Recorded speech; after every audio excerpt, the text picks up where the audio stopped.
Hello and welcome to this 43rd edition of the Grand Tour with my great-great-granddad. My name is Ed Hill, so it's great to be able to welcome you to a new instalment. Apologies that it's been rather a long time since I last did one. Well, it's been a bit longer than usual. It's probably been about 6 weeks rather than a month, which is normally the period of time it takes me to do one. Unfortunately, just had a lot of other things going on with work and stuff like this, which has made it quite hard to get all the recording and editing done and research done. So if you've been waiting in bated breath for the next episode, it's finally here. If not, this is just the next episode and it's been a bit long before the last one. Just to say, anyone who's coming to this podcast for the first time, it's a podcast that's dedicated to the journals of my great-great-grandfather, William Mowbray Scott, written in the 1840s about his travels around Europe and the world, primarily Mexico. And he was an engineer of that time, and he wrote these journals, basically. And so what I do is I read from the journals, and then I explain a bit about what he's said in the journals, and then I read a bit more from the journals, and then I explain a bit more. It's quite a simple format, really, but there are lots of episodes to catch up on. We've finished his time in Europe as an engineer on the railway in Italy, and now we're accompanying him on his journey to Mexico by paddle steamer. Now, just to say where we were in the last episode, he'd got to Kingston in Jamaica, which was quite a common stop-off for Royal Mail paddle steamers that were travelling from the UK out to South America at that time. So he'd been shown a bit of Jamaica by a fellow passenger, a sugar plantation, and he'd been around the town a little bit.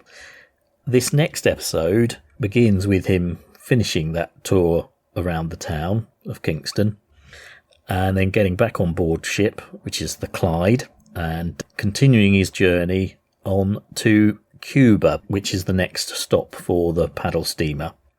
And I think there's some interesting things that he talks about, a lot of new experiences for him, particularly when it comes to food, fruit, fauna, birds, animals, all that, because obviously these are geographically more distinct areas than when he was travelling in Italy, and things look a bit more similar to the UK than they did in Italy than they do when he gets to these tropical islands. Are they in the tropics? Yes, I think they are. Anyway, so that's basically it. I think it's quite an interesting episode. It's on the longer side because there's rather a lot to talk about, so I hope it keeps you interested. Forgive me if I have whittered on too long on certain subjects. I try not to witter on, but sometimes it's hard. I get carried away. And you're probably saying, oh, God, when's he going to finish yapping on about ships of the Royal Navy or blooming different types of wood? Can't we just listen to the journals again? So, yeah, apologies. But anyway, that is the format of the podcast. Love it or loathe it, that's what you're going to get. So, if you don't like it by now, you're in trouble. If you are coming into the podcast for the first time, though, do listen to all the previous episodes. Give it a binge. Do subscribe. I forget to say that to people. So then you'll know when the next episode lands, as they say.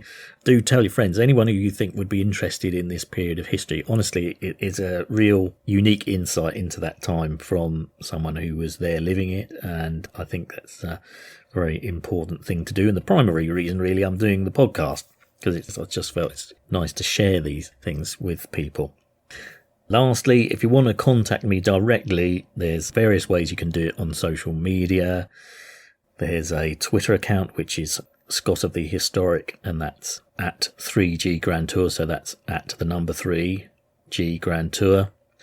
There's a Blue Sky account, which is at scottsgrandtour.bsky.social.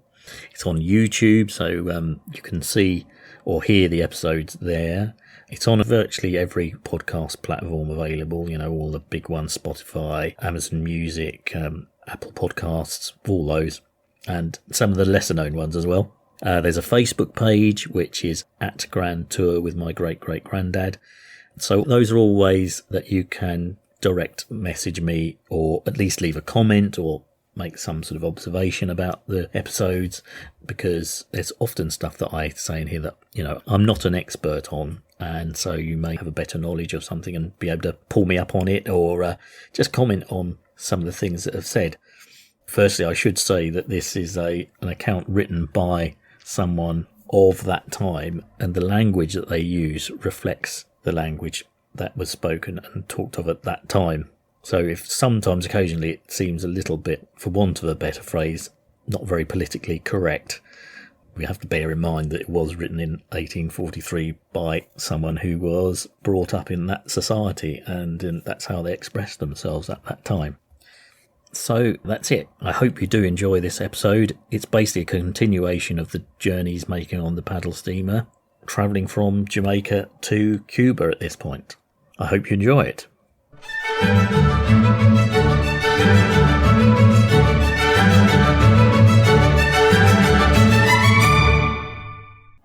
October 31st.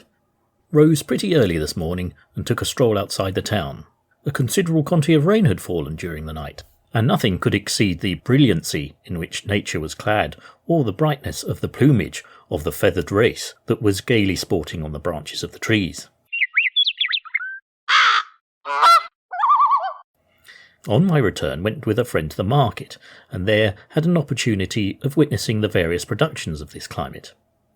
There are all the vegetables to be found in Europe, as well as the plantations: bananas, yams of several varieties, callahoo, eddos, cassava, vegetable marrow, and sweet potatoes.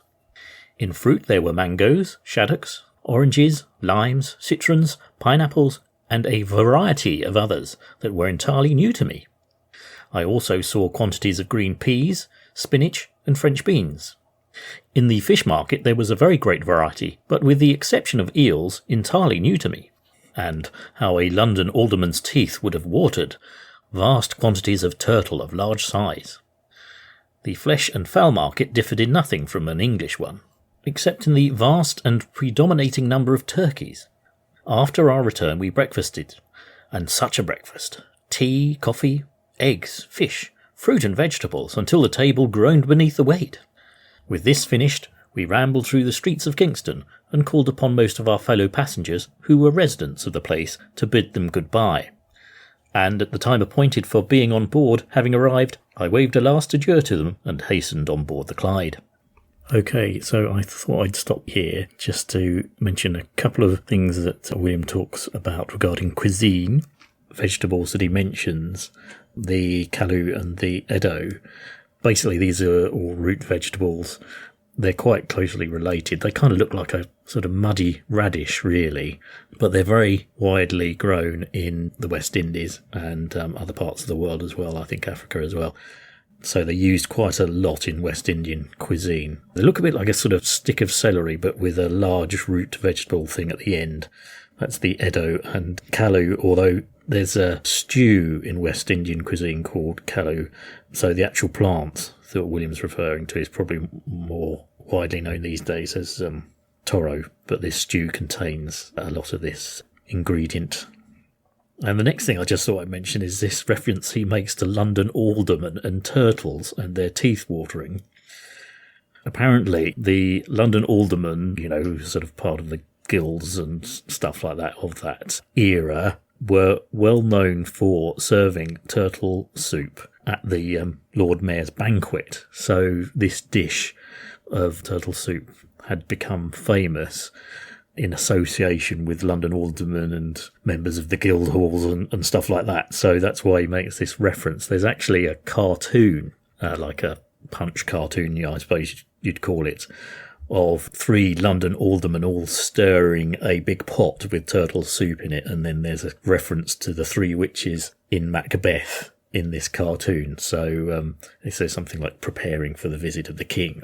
There's also, I found online, a reference to a manufacturer called John Lusty, I think it is, who were famous for supplying tins of turtle meat as well and importing it into London. In fact, it was apparently being manufactured right up until 1970. Then they decided to stop because obviously people became not too happy about the use of turtles for food given the scarcity of the animals in the wild. So obviously for environmental reasons they decided it was no longer a good idea to pack and import turtle soup in tins anymore.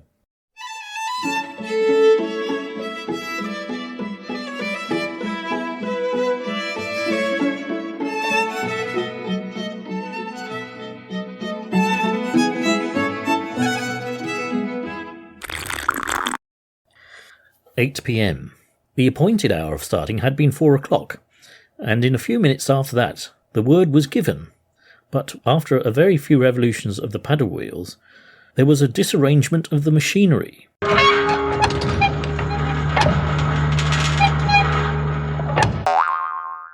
And we are still in Kingston Harbour with the certainty of not leaving it before tomorrow morning.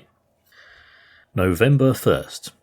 The machinery having been repaired during the night, and all again ready, the order 'Stand by below' was given, and by 5:30 a.m. we were gliding slowly and majestically.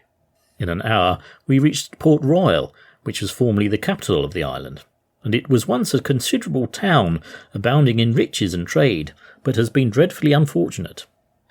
In 1692 it was destroyed by an earthquake, in 1702 by a fire, in 1722 by an indentation of the sea, and in 1744 by a hurricane, and again on the 7th of June 1782 at midday, when it was totally destroyed by another earthquake, the convulsion having lasted about 3 minutes, when the town sunk several fathoms under water, and strange to say the buildings may still be seen in calm weather. After their extraordinary calamities, the custom house and public offices were removed, and no mark of it is now suffered to be held there. The present town consists of about 200 houses, built on the neck of land that juts out several miles into the sea, and is guarded by a strong fort. There is an arsenal and dockyard for the purpose of repairing ships belonging to the Navy on the West India Station. There is also a guard ship, and a hulk lays off the dockyard, several convicts being kept there. To render the entrance of the harbour more secure, there is another fort on the mainland opposite to Port Royal, and mounting 51 heavy guns. At 10 a.m. we passed the wreck of Her Majesty's steam frigate, Megara, which was lost here about 12 months ago. The island of Jamaica from Port Royal to its western extremity is very picturesque. Hill and dale, mountain and valley, alternately sugar and coffee estates, or wood and forest. The coast is deeply indented, with safe and beautiful bays and harbours, affording every facility and every accommodation for a population 10 times its present number. We are now at 8 p.m, and just clearing the land, and I will now state a few general particulars as to the history of the island, which was discovered by Columbus on May the 3rd, 1494, on his second expedition to the New World. In June 1503, being on his return from Veragua, he was driven by tempestuous weather upon this island, where he remained upwards of 12 months, having lost his vessel, and suffered every variety of hardship. After his death, his son Diego, as hereditary viceroy of the countries discovered by his father, sent out in 1509 to Jamaica Juan de Esquivel, who conciliated the natives by his kindness, and the island prospered under his administration. His successors, however, appear to have adopted the cruel policy of other governors of that period. So entire was the extermination of the Indians in Jamaica that out of a population of 60,000 persons living at the time of the discovery of Columbus, not a single descendant was alive a century and a half afterwards. In 1596 an English party took the capital and delivered it up for pillage. 40 years afterwards it was again invaded by a force from the Windward Islands, and the town of St. Diego de la Vega was plundered. Jamaica was finally conquered by the English during the administration of Oliver Cromwell. The whole number of whites at this time did not exceed 1,500, and the number of Negroes was about the same. The Spanish inhabitants, rendered desperate by oppression, made a manly resistance, and for a long time the English were harassed by their incursions. Cromwell encouraged immigration both from Great Britain and the other colonies in the West Indies, and from 2,000 to 3,000 persons were engaged by Henry Cromwell in Ireland, and a considerable number were also embarked from Scotland for the like purpose.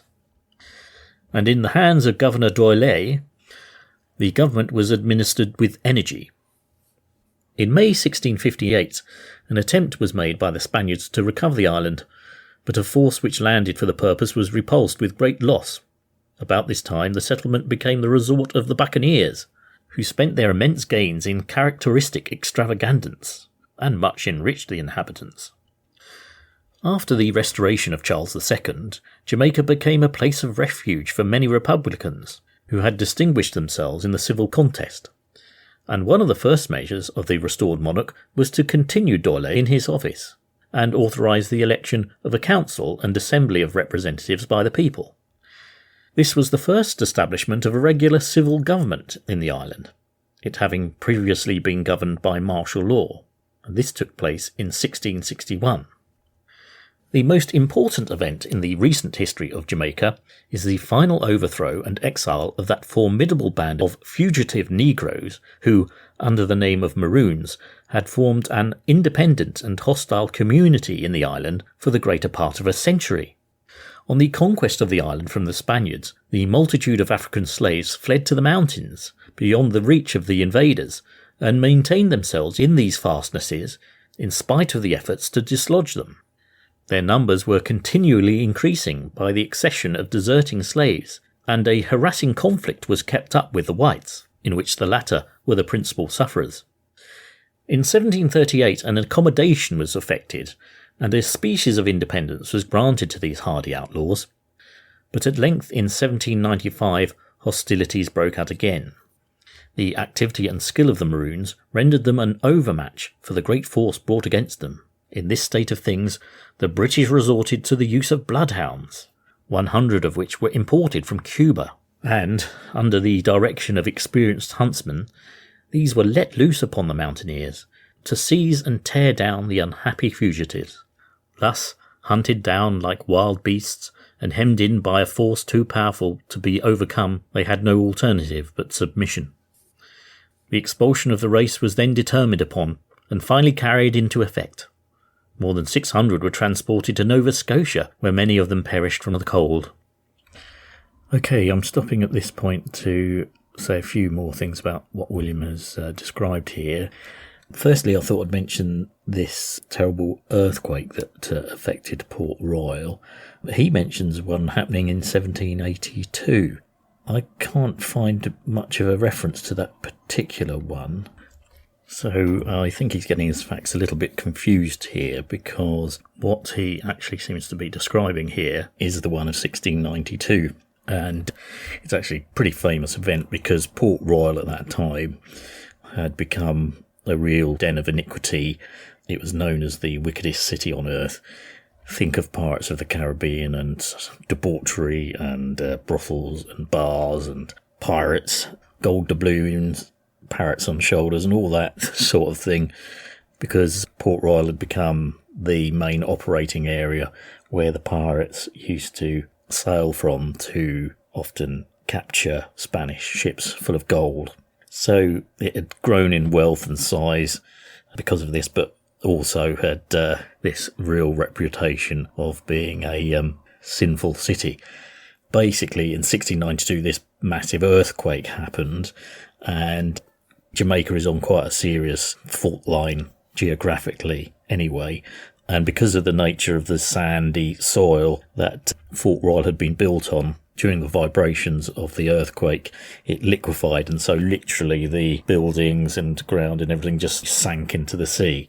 And in fact, there's horrible stories of people being sunk into the earth and then being stuck, because obviously when the vibration stopped, the ground became sort of solid again. And then there was a lot of looting and people having their fingers chopped off for their rings and things that were on them and all that sort of stuff. So, it was a pretty horrible event. In total, about 5,000 people died.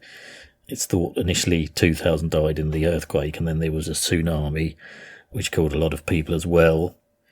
William does mention hurricanes and things that happened after this that also devastated Port Royal. But this earthquake that he mentions in 1782, I don't know what that one is. I think he's just got the date wrong there, because everything he describes about the earthquake seems to have been the 1692 one.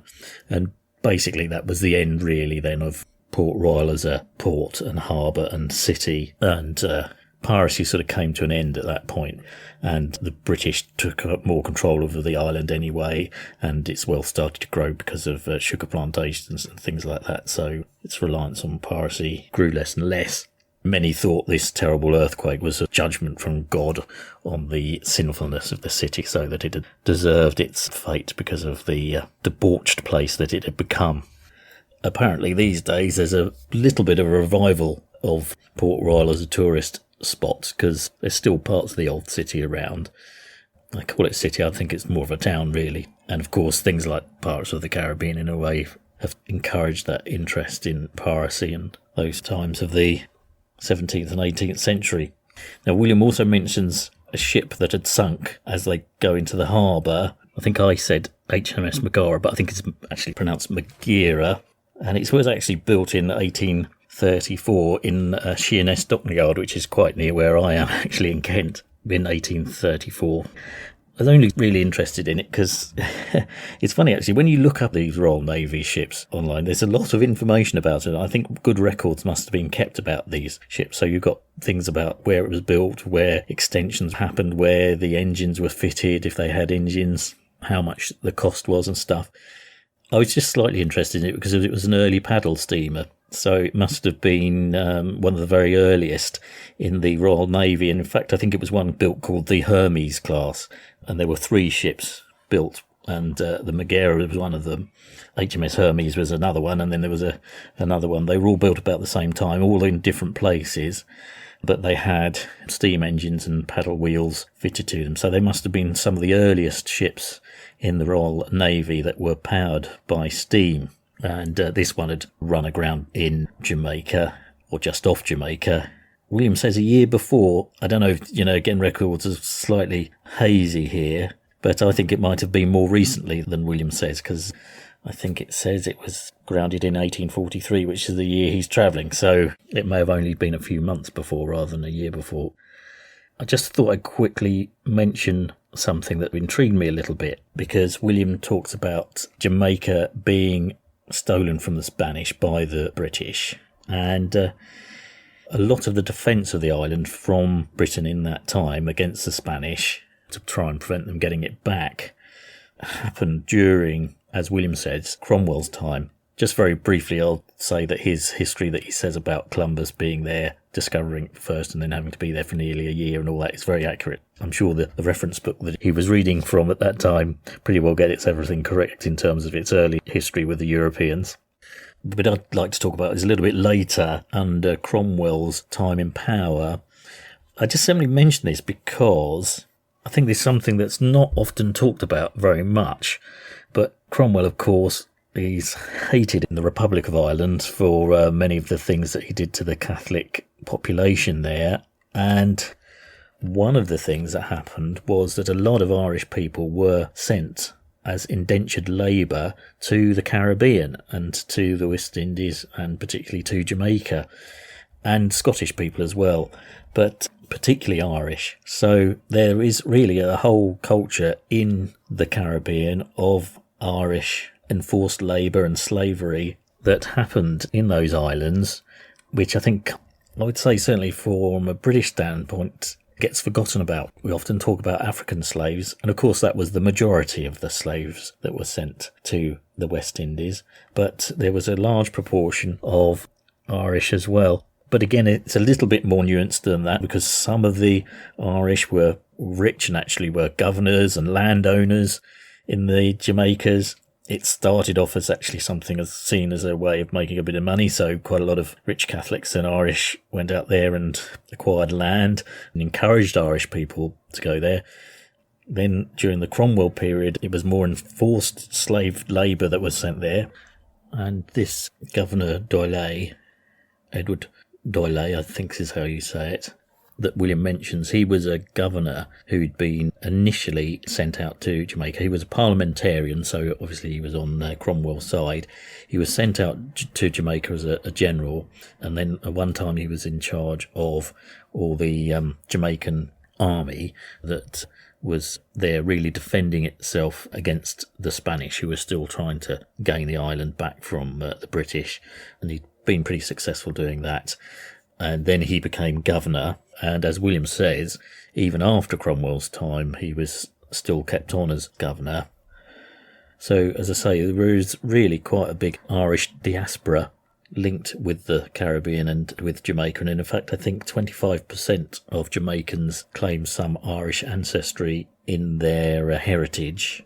Elements of the Irish language are said to have been adopted by Jamaican English and West Indian English.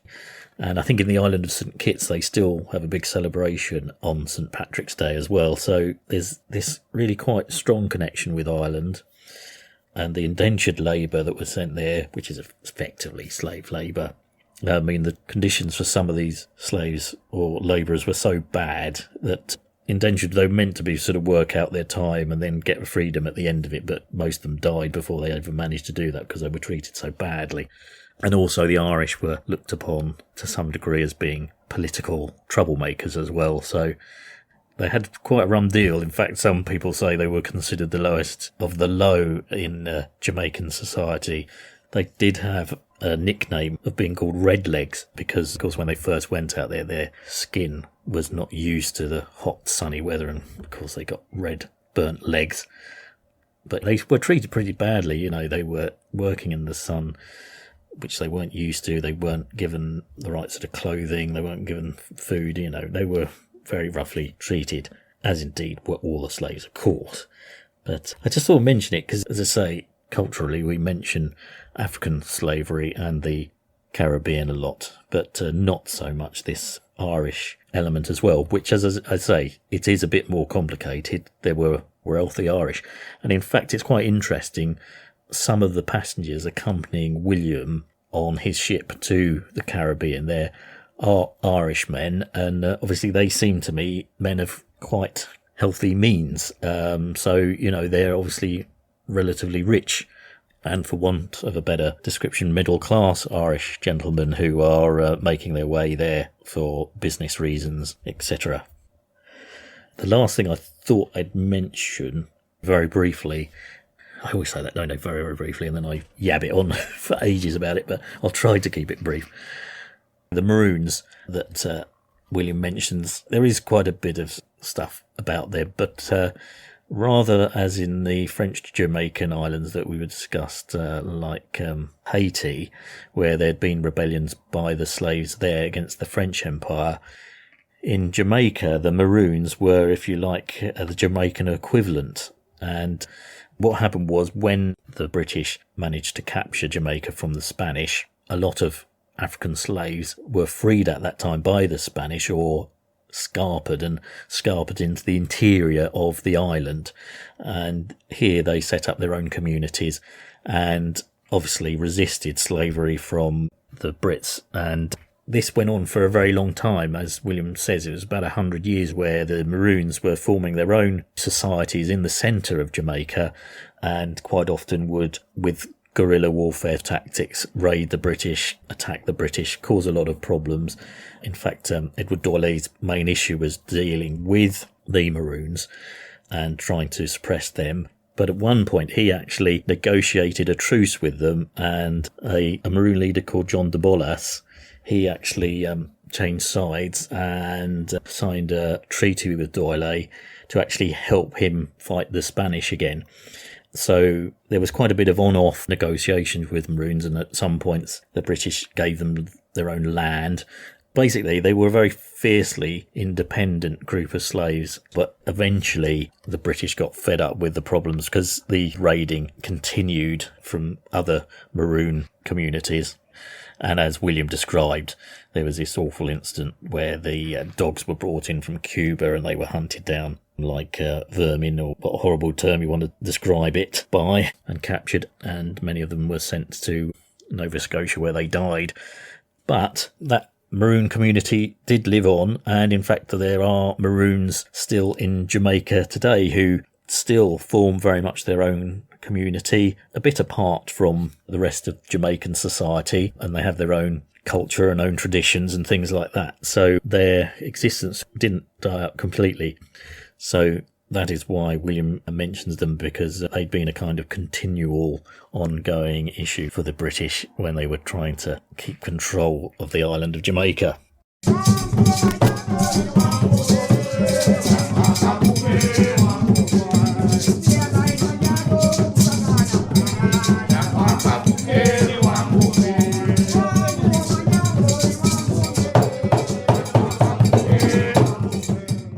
Some genuine maroon music there. The island of Jamaica is of an oval form, 150 miles in length and 40 in breadth, and it is 30 leagues west of San Domingo. A lofty range of mountains called the Blue Mountains runs through the whole island from east to west, dividing it into two parts, and rising in some of its most elevated peaks to 7,431 feet above the level of the sea. These mountains are covered in many places with extensive forests, containing excellent timber, some of which are of prodigious growth and solidity: mahogany, teak, rosewood, satinwood, oak ironwood, and lignum vitae, whilst of those used for dyeing and other purposes there are logwood, fustic, camwood, redwood, etc. The indigenous quadrupeds of the island were the agouti. So that's a sort of short-eared rabbit, really, but they do still live in South America. I'd say they really look more like a kind of long-legged rat, really, but anyway. The peccary, or Mexican hog, the armadillo, the opossum, the raccoon, the muskrat, the alco, so that's a small feral dog, and the monkey. The woods and marshes abound in great varieties of wildfowl, some of the exquisite flavour, and parrots abound here in the groves. The limit of the miasmata, so that's the foul rotten air, and pestilential atmosphere in this zone is supposed to be at an elevation of 1,300 feet above the level of the sea. At that height, the air is perfectly salubrious. The high district called Pedro Plains on the southwest coast of Jamaica is said by Brian Edwards to vie with any spot on the surface of the globe in the mildness of its temperature and the purity of its air. At the estate of Cold Spring, 4,200 feet above the level of the sea, he thought the climate the most delightful he had ever experienced. The thermometer seldom falls below 55 degrees or exceeds 70, and many English fruits such as the apple, peach, strawberry, etc. flourish here in the greatest perfection. So Brian Edwards was a writer, historian, sort of politician who happened to be around about that time. He lived from 1743 to 1800, and he had a lot of strong connections with the West Indies. Regrettably, he was an advocate of slavery, but perhaps that had something to do with the fact that he had inherited 6 plantations himself. But he was one who very much argued against Wilberforce and was pro-slavery. But he also wrote books about the West Indies and its history, and it was probably no doubt in one of those that William read this bit about him considering the climate to be very fine. He eventually did become an MP, in fact, and he got elected as MP for a constituency called Grandpound, which was a notorious rotten borough. In fact, I think there were only something like 40 voters in the whole of the constituency. And so down the years, they had always been paid off for their vote. And it was described as a sort of free insurance that basically they weren't interested in democracy at all. They were just happy to take some coin for their vote. And so that is how Mr. Brian, with a Y, Edwards, got voted into Parliament. I mean, it's a bit hard to speculate now as to his character. It was so long ago, but sounds a bit of a wrong un to me anyway.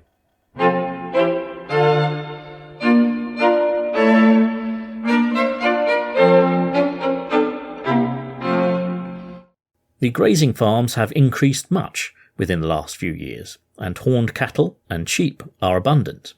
The principal exports are sugar, rum, molasses, coffee, cocoa, indigo, pimento, and ginger. We have reached the part of our course where the weather is more warm and comfortable, and we have had no wind for some days, and that has rendered it more so. And with this difference of climate and situation, our mode of living has altered also.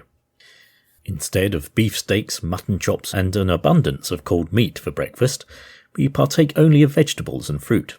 The Jamaican pear, or vegetable marrow, is one of the most delicious and nourishing things that I've ever tasted. It is in shape like an English pear, but considerably larger, and the interior contains a hard stone the size of an egg. The outer rind easily peels off, the fleshy part being eaten with pepper and salt. So you may have guessed that he's talking about an avocado here. The plantain also is very rich and nourishing.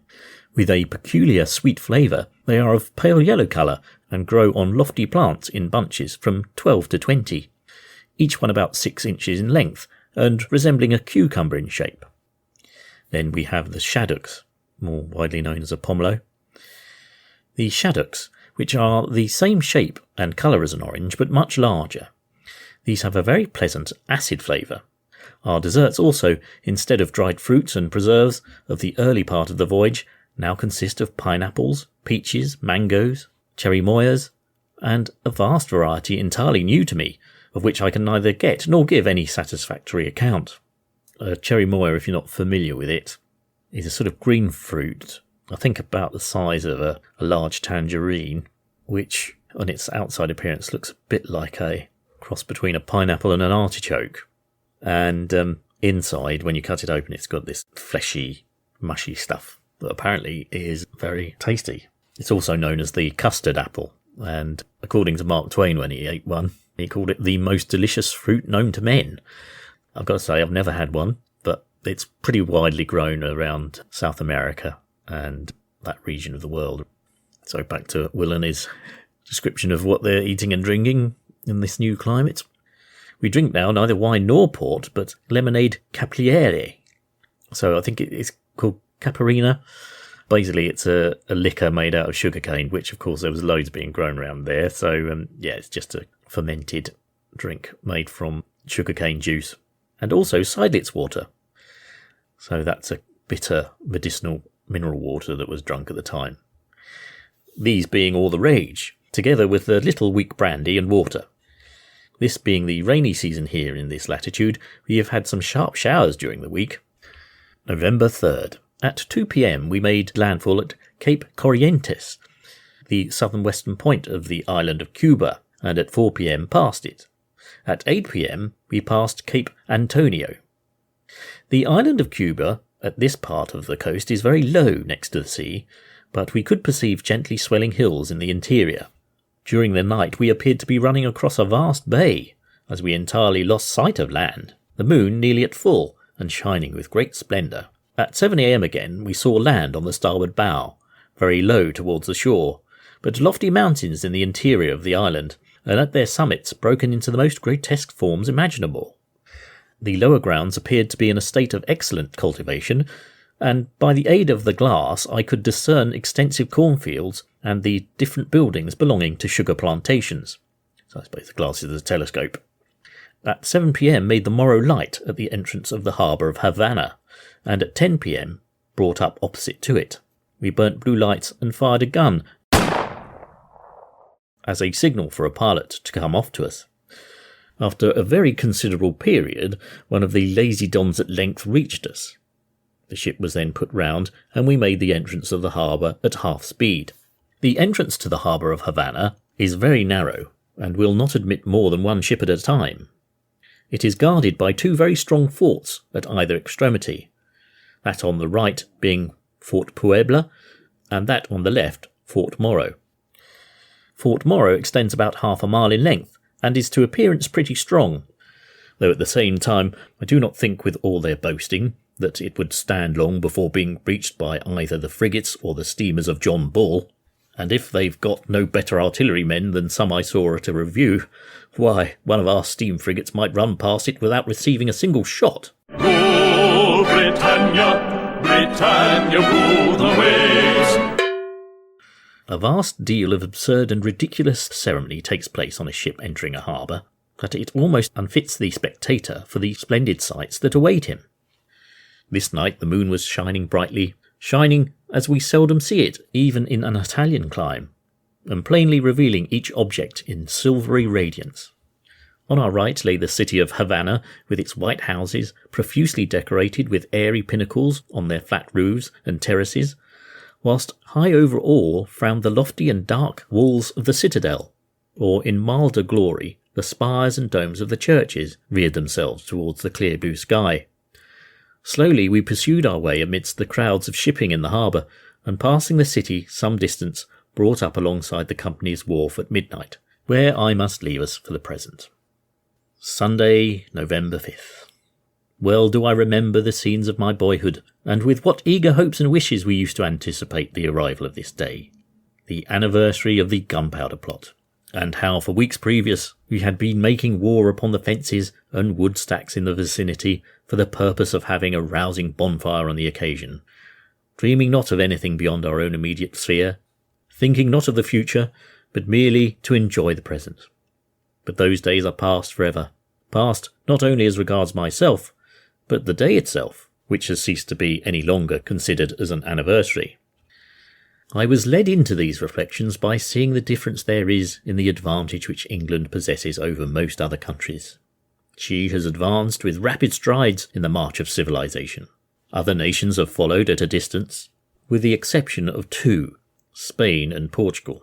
They still retain the barbarity, the ignorance, and the bigotry of the Middle Ages. The weakest power both in Europe and America, they have the most insolence and keep up a petty system of annoyance on all ramifications of trade and commerce. When I left my cabins this morning, I found each of the ship's gangways guarded by a soldier, and also a patrol on the wharf to prevent any of the passengers going on shore without giving up their passports and obtaining a permit for the purpose, taking care to make you pay pretty well for it also into the bargain. So I think really this is William just expressing his annoyance at the Spanish authorities, preventing him from easily being able to get ashore at Cuba. Well, another Sabbath is come round, and with it the prospect of another strange land. The population is still the same in appearance as those we have already visited, a mixture of all shades from the pale-faced European to the black of the Negro. But they speak not in the language of our country. No, the Europeans are the proud and lazy Spaniards, and here slavery still prevails. Yet here the author of nature has given them a country that has few or any to equal it, abounding in everything that might ratify the wishes or ambition of man. But that proud, domineering spirit which is the distinguishing characteristic of this people has made it of little avail, and has made Spain and the Spaniards a scoff and a byword both in Europe and America. But I am wandering from my description of the harbour and the city of Havana. Right, I'm going to stop at this point just to talk about a couple of things.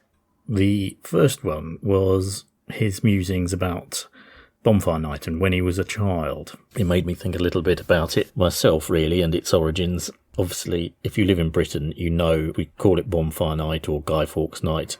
It's linked to the Catholic plot to kill King James I of England, VI of Scotland, which was unsuccessful, and Guy Fawkes was one of the conspirators, and for some reason he particularly has become the figurehead as the person who kind of represents this treasonous plot, and therefore we celebrate his capture and downfall and grisly death. I think he was hung, drawn and quartered, but anyway.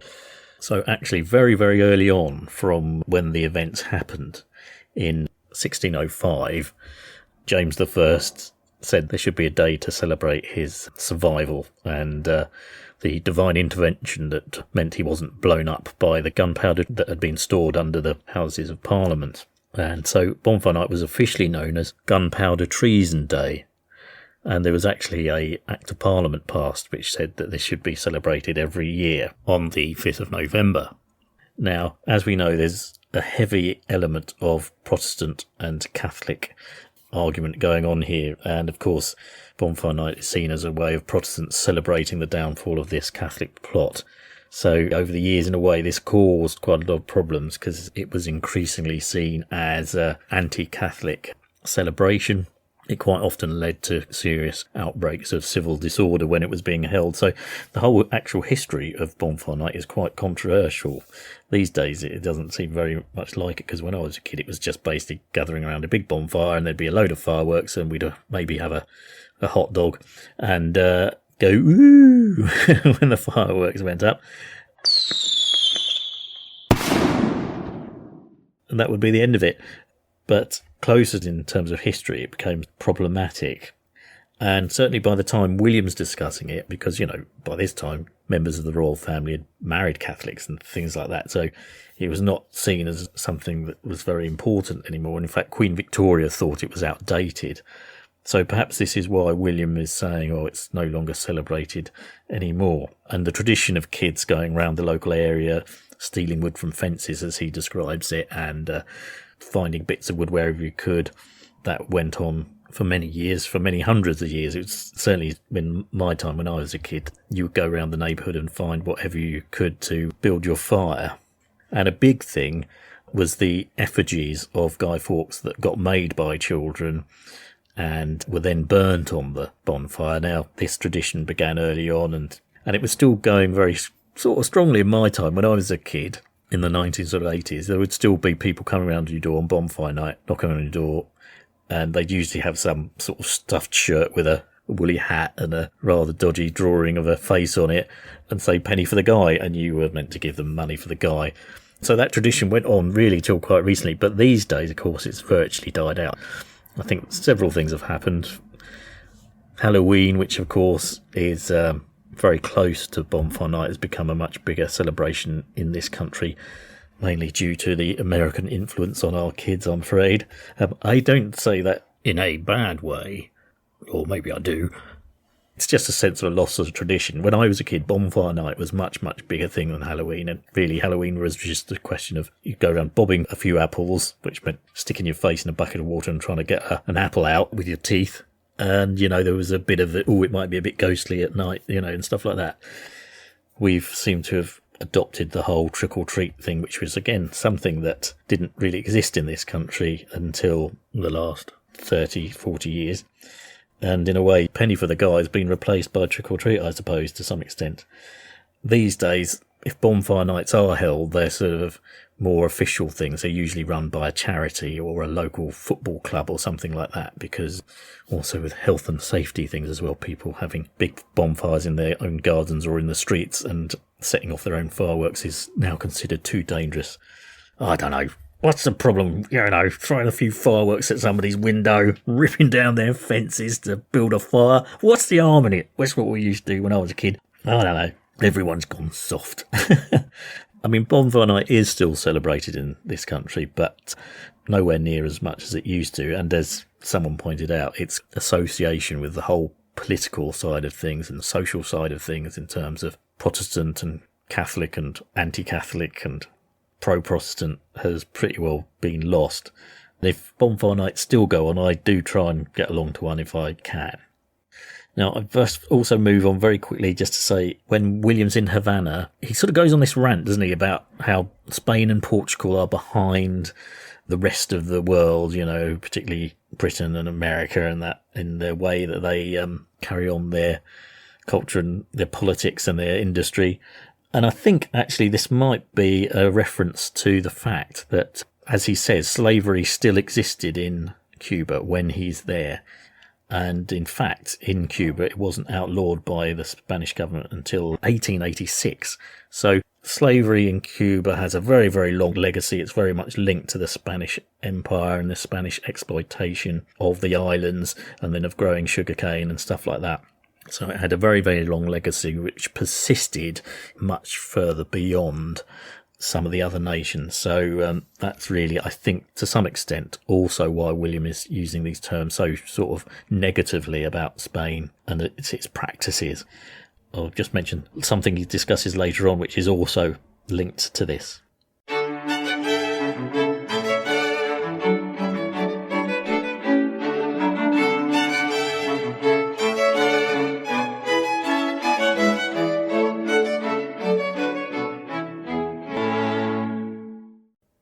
The city of Havana itself stands on a plain on the west side of the harbour, and though presenting a magnificent appearance from the water, the streets are in general narrow, crooked and dirty, in many places unpaved, and rendered more unpleasant by the filthy habits of the inhabitants. I suspect he is talking about sewage, street sewage in this case. The churches are numerous and magnificently adorned, especially the cathedral. The Cathedral of Havana has the honour of containing the bones of Columbus, the celebrated and illustrious discoverer of the western continent. His body was originally deposited together with the chains with which he had been loaded at Cuba, on the right of the high altar of the Cathedral of San Domingo. But when that island was ceded to the French, his descendants directed that the brass coffin in which the whole was contained should be removed to this city, which was done on the 19th of January 1796. His bones are now preserved in a silver urn on the left of the high altar of the cathedral. Just to visit some old ground here, if you have happened to have already listened to episode 22, you'll know that I did discuss this whole element of where Christopher Columbus's bones and remains ended up, and now there's this ongoing dispute as to whether they are in the cathedral in Seville or in a specially built memorial in the Dominican Republic and the city of Santo Domingo. To put it bluntly, Columbus, after he died, pretty well travelled much more than he did when he was alive, because his remains ended up going all over the place. Initially to Spain and then out to the Caribbean again, which was his wishes, and then back to Spain and to and fro. This was generally because the Spanish didn't want his remains to end up in the hands of the various enemies they were having wars with at the time. So I think at the time William is there, not long before that Spain had been at war with the USA. So this is why the remains at that time had been moved to Havana, and they were in Havana Cathedral. And it is quite interesting that William mentions this, because it kind of does confirm that at one point they were in Havana, which is sometimes, certainly when you do the research, it's sort of only briefly mentioned. But this is William confirming that, which is quite good.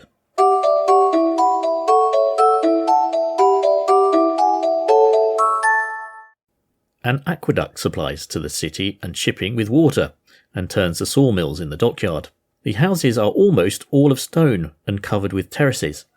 They generally contain large apartments and are very plain, with little furniture. As to the harbour, it would contain 1,000 ships of the line without cable or anchor, and there is not less than 6 fathoms of water anywhere.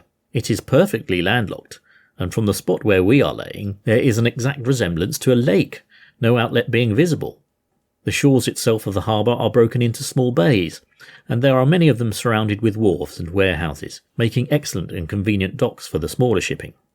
The country rises from the harbour in gentle swelling hills, interspersed with pretty villages and country houses surrounded by groves of palm and coconut trees. Opposite to the place where we are laying is a large village called Regla, and 2 steamboats, or rather floating bridges, pass from it to the city every quarter of an hour.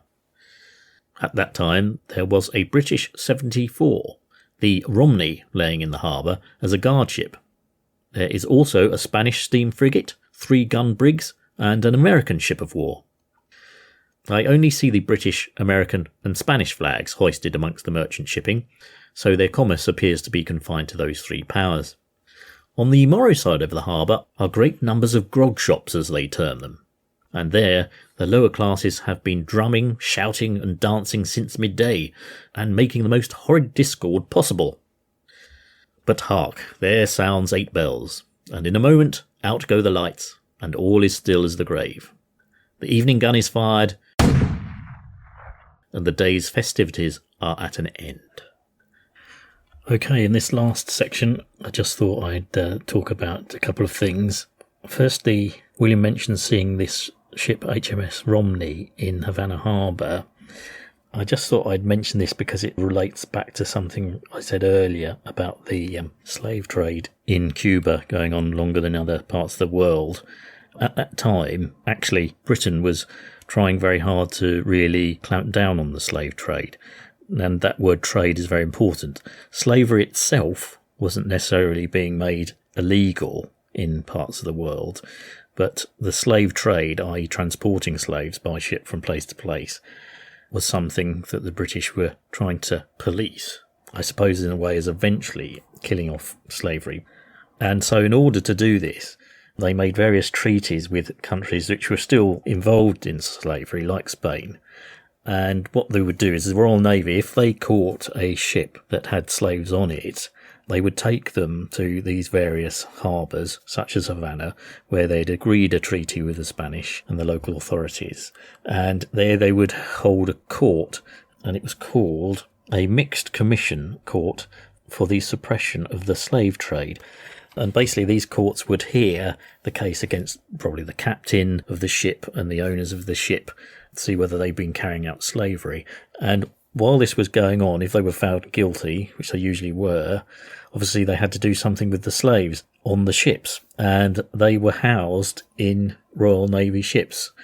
And this is where the Romney comes in, because at this time the Romney was in Havana harbour, and it's very likely that as William sailed past her, she would have had on board her slaves who had been freed by the Royal Navy, usually while the court case was being heard in these commission courts.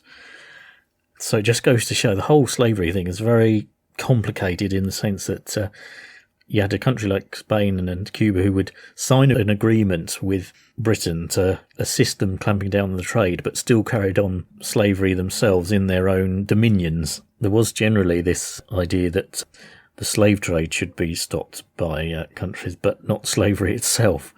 And as I said earlier, slavery in Cuba wasn't actually banned until the 1880s. But basically, that would have been what the Romney was doing there at that time in Havana Harbour.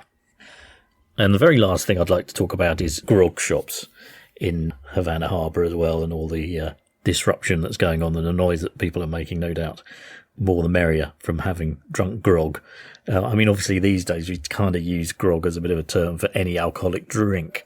Grog itself was actually a mixture of rum and water, because in the Royal Navy they'd enjoyed drinking beer and whiskey and things like that, but particularly for the sailors in the Caribbean area, rum became more popular as their tipple. So they were allowed a daily amount of rum every day, but an Admiral Edward Vernon decided that they shouldn't be drinking too much of the stuff, and it should be watered down, firstly to make it a little bit less potent, and secondly it sort of helped preserve it a bit better as well.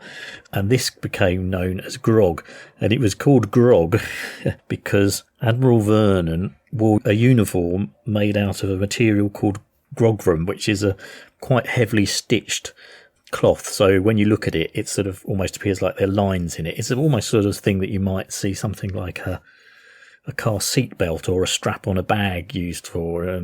It's a very heavily stitched weft and weave that produces these lines, and it was called grogram. And because Admiral Edward Vernon wore this grogram, then that's how the drink became known as grog. So there you are. I suppose if we'd been wearing spandex, it would have been known as span. I don't know. Anyway, that's the origin of the word grog. These days we tend to just, use it in a more general term for alcohol, and I suppose that's probably how it was being used in the term grog shop, which William complains about.